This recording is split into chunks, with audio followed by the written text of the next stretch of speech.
विद्यार्थियों नमस्कार। मैं हूं कुंदन कुमार और स्वागत करता हूं आप सभी का अपने YouTube चैनल नवदृष्टि फॉर स्टडी पर। जैसा कि आप सब जानते हैं कि आज हम लोग बिहार बोर्ड के 9वीं कक्षा की हिंदी की पुस्तक गोधूली भाग 1 का जो गद्य खंड है, इसका तीसरा अध्याय ग्राम गीत का मर्म। जी हाँ, ग्राम गीत का मर्म। इस अध्याय के जो लेखक हैं लक्ष्मी नारायण सुधांशु, इनका जीवन परिचय देखेंगे। तो इससे पहले कि इनका जीवन परिचय देखें, आप सबको बता देना चाहूंगा कि यदि आप इनके द्वारा लिखा गया जो अध्याय है ग्राम गीत का मर्म, ये एक निबंध है, इसे आप पढ़ना चाहते हैं या फिर इसका संपूर्ण व्याख्या देख करके इस निबंध को समझना चाहते हैं, तो आप इस वीडियो के डिस्क्रिप्शन में दिए गए लिंक पर डायरेक्ट क्लिक करके ग्राम गीत का मर्म अध्याय पर जा सकते हैं। इसके अलावा डिस्क्रिप्शन में ही आपको दूसरा लिंक मिल जाएगा जिसमें अभ्यास प्रश्न है, जिसमें आप जा करके इस अध्याय में जो भी प्रश्न पूछे गए हैं उसके सारे उत्तर देख सकते हैं। आप सबको बता दूं कि आप सबको डिस्क्रिप्शन में एक लिंक मिलेगा हमारे प्लेलिस्ट का, जिस पर क्लिक करके आप जा करके कोई भी अध्याय अपने क्लास का गोधूली भाग 1 के अंतर्गत जितने भी अध्याय हैं, चाहे काव्य खंड के हो चाहे गद्य खंड का, आप देख सकते हैं। पूरे व्याख्या के साथ देख सकते हैं और समझ सकते हैं। तो चलिए हम लोग आज का अपना अध्याय शुरू करते हैं। गद्य खंड का तीसरा अध्याय है ग्राम गीत का मर्म। तो ग्राम गीत का मर्म शुरू करें उससे पहले उनके जो जीवन पर जो लेखक हैं, इस अध्याय के, इस निबंध के जो लेखक हैं लक्ष्मी नारायण सुधांशु। जी हाँ, ये देखिए, ये उनकी तस्वीर है, लक्ष्मी नारायण सुधांशु। पहले हम लोग इनके जीवन परिचय को देखते हैं, उसके बाद हम लोग ग्राम गीत का मर्म देखेंगे। तो चलिए शुरू करते हैं। लक्ष्मी नारायण सुधांशु का जन्म 18 जनवरी 1907 ईस्वी में बिहार प्रांत के पूर्णिया जिला के चंदवा रूपसपुर गांव में हुआ था। ठीक है, तो याद रखना है 1907 में इनका जन्म हुआ था। और बिहार प्रांत इसलिए क्योंकि उस समय बिहार राज्य नहीं बना था, उस समय बिहार प्रांत था। तो ये जो पूर्णिया जिला है अभी वर्तमान में बिहार में ही आता है, तो उस जिला के ही अंतर्गत हुआ था चंदवा रूपसपुर गांव में, जो अभी बिहार में है, पूर्णिया में है। उस समय बिहार राज्य नहीं था, प्रांत था, तो बिहार प्रांत में आता था। ये आपको याद रखना है। उनकी प्रारंभिक शिक्षा गांव और शहर दोनों में हुई। उन्होंने काशी हिंदू विश्वविद्यालय से ही हिंदी भाषा और साहित्य में एमए किया। तो बता रहे हैं कि उन्होंने बनारस हिंदू यूनिवर्सिटी जो है बनारस में, वहां से भाषा में और साहित्य में एमए किया। वे छात्र जीवन से ही राजनीति में गहरी रुचि लेने लगे थे। आजादी की लड़ाई में उन्होंने सक्रिय भागीदारी निभाई। 1942 के आंदोलन में वे जेल गए और निर्मम यातनाएं सही। बता रहे हैं कि उनकी काफी रुचि थी राजनीति में, विद्यार्थी जीवन से ही उन्होंने अपना राजनीति में जो उनकी रुचि थी उसे स्पष्ट कर दिया था। जो भी आंदोलन होते थे उसमें भाग लेते थे। और 1942 में जब आंदोलन हो रहा था, भारत छोड़ो आंदोलन, तो उसमें इन्होंने चढ़ बढ़ के हिस्सा लिया, जिसके कारण इन्हें जेल जाना पड़ा। और जेल में जाने के कारण इन्हें काफी यातनाएं सहनी पड़ी, काफी कठोर यातनाएं सहनी पड़ी। लक्ष्मी नारायण सुधांशु का साहित्यिक जीवन एक कथाकार के रूप में छात्र जीवन से ही आरंभ हो गया था। भ्रातृ प्रेम नामक उनका एक उपन्यास 1926 तथा उनके 2 कहानी संकलन गुलाब की कलियां और रसरंग क्रमशः 1928 और 1929 में प्रकाशित हो चुके थे। तो ये आपको याद रखना है। उनका जो एक उपन्यास है 1926 में प्रकाशित हुआ था। उपन्यास का क्या नाम है? भ्रातृप्रेम। 1926 में प्रकाशित हुआ था, ये याद रखना है। 1928 और 1929 में उनकी दो कहानी संकलन कहानियों का जो है ये प्रकाशित हुआ था। ये पहले का नाम है गुलाब की कलियां और दूसरा है रसरंग। तो ये आपको याद रखना है। चलिए आगे देखते हैं। परंतु कथाकार के रूप में उनका कोई खास स्थान नहीं बन पाया। साहित्यिक क्षेत्र में उनकी विशेष प्रसिद्धि एक सुधी समीक्षक के रूप में है। बता रहे हैं कि इनका जो है कथाकार के रूप में कोई विशेष स्थान नहीं बन पाया, कहानी लिखा इन्होंने फिर भी, लेकिन साहित्य में अगर देखें तो सुधी समीक्षक के रूप में इनका अपना अलग स्थान है। सुधी समीक्षक मतलब जो साहित्य का समीक्षा करते हैं, ऐसे बुद्धिजीवी लोग जो साहित्य की अच्छी समझ रखते हैं तब उनकी समीक्षा करते हैं, उस पर शोध करते हैं। काव्य में अभिव्यंजनावाद तथा जीवन के तत्व और काव्य के सिद्धांत उनके प्रसिद्ध ग्रंथ हैं। सुधांशु जी समर्थ पत्रकार और उच्च कोटि के संस्मरण लेखक भी थे। ठीक है, तो ये भी आपको पता होना चाहिए, याद रखना है कि वो उच्च कोटि के पत्रकार भी थे और संस्मरण लेखक भी थे। ठीक है, तो उच्च कोटि के संस्मरण लेखक और एक महान पत्रकार थे। चलिए आगे बढ़ते हैं। कहा जाता है कि अच्छा, एक बात और समझने की जरूरत है कि जो पत्रकार हैं जिस समय आजादी की लड़ाई चल रही थी, उन्होंने आजादी के लड़ाई में अपना दैहिक रूप से भी भागीदारी निभाई और उन्होंने लिख करके भी काफी कुछ आंदोलन में हिस्सा लिया होगा।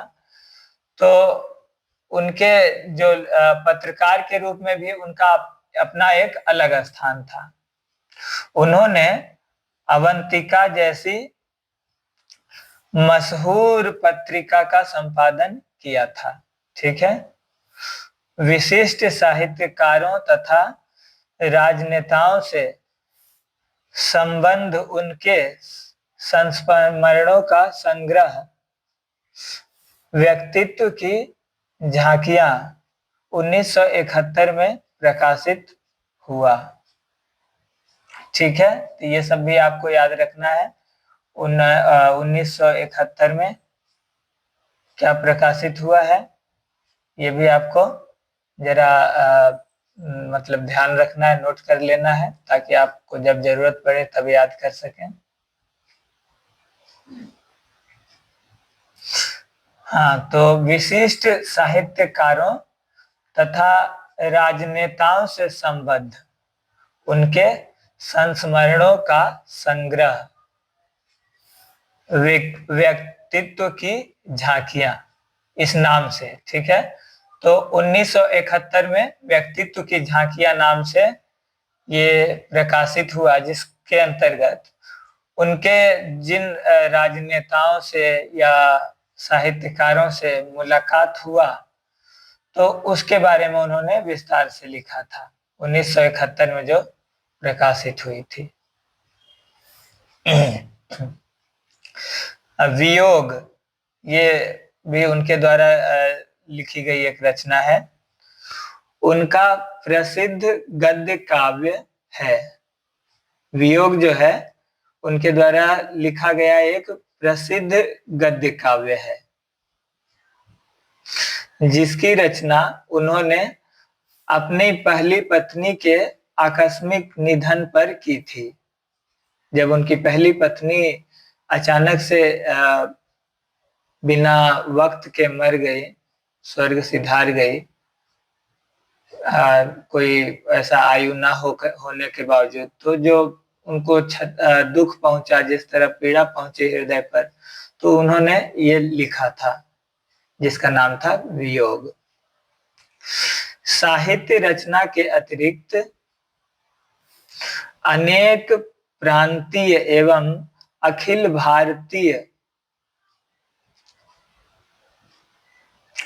भारतीय स्तर की साहित्यिक संस्थाओं से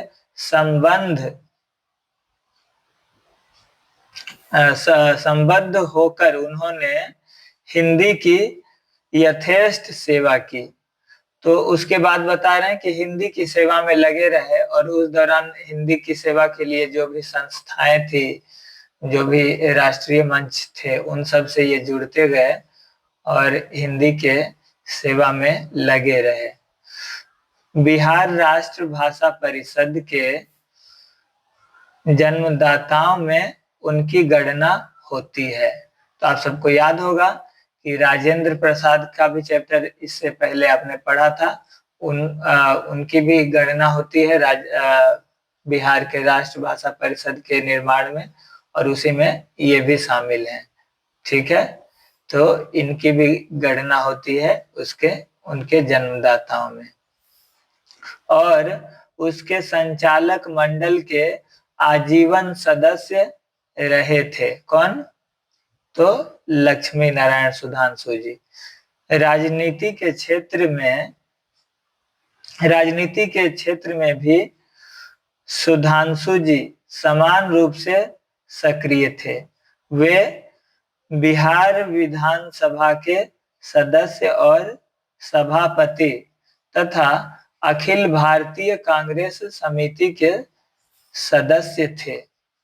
उन्होंने कई शिक्षण और कला संस्थाओं की स्थापना की।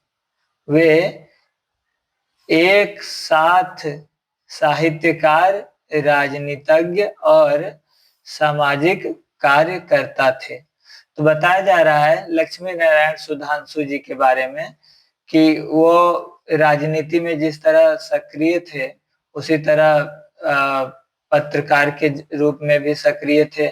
उसके अलावा छात्र जीवन के बारे में भी बताया गया। वो हिंदी के विकास के लिए भी लगातार काम कर रहे थे, तो उस रूप में भी वो सक्रिय थे।